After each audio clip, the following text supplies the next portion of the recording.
welcome to a day in my life. Not an average day, of course, because I'm traveling from Montreal to BC, not for pleasure or business, but to help my dad sort through my grandmother's home and attend her celebration of life. This was my first time traveling with Porter Airlines, and given the context of why I'm traveling at all, I'm really thrilled with everything that I experienced. From financing my flight to having the best shortbread cookies I've ever had in my life. And even though I lived in Vancouver for 10 years, I had never ridden a double-decker bus, so I took that opportunity given that I was headed into White Rock.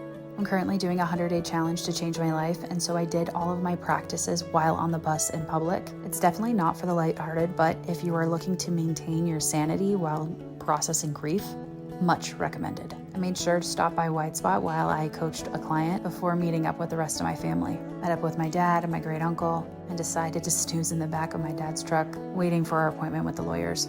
Honestly, there was so much jewelry at my grandmother's house. Some of it stunning, but most of it is truly just overwhelming.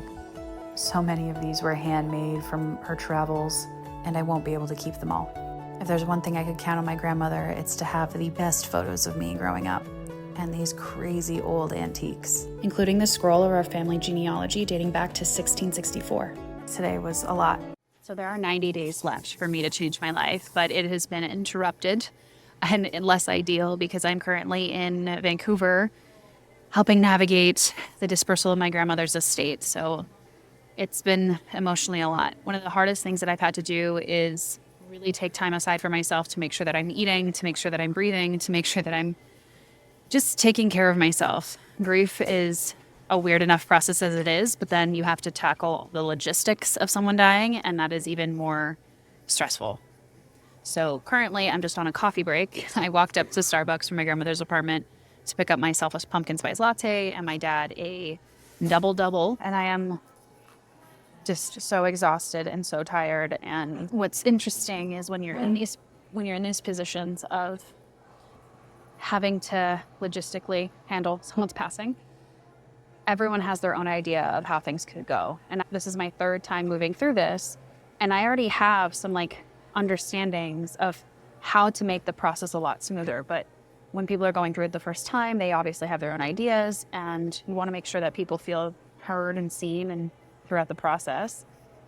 But it also is just kind of hard to do that sometimes. So right now, a lot of the conversation that's being had is, how are we going to get rid of some of these bigger things? There is same-day junk removal, but you have to tell them how much they are going to be taking away, and we don't know that yet because we've got a Facebook Marketplace listing for people to come pick up different pieces of furniture or kitchen things. Just, we want it all gone, but we want it to go to people who really need it. Now, one of the other unfortunate things is with Facebook Marketplace, you'll have people who message you and say, oh, I'm coming on transit. I'm like, well, this isn't really a store. It's not like you can shop around. If you don't have a vehicle, you're kind of wasting your time and mine, to be honest. And I know that might sound callous if someone needs tinfoil or plates or whatever the case might be, but we really have to get this apartment cleaned. We have a week to do it, not even. And we can't really be wasting time just to make people more comfortable, right? And so now we're waiting on 2 more people to come view the apartment.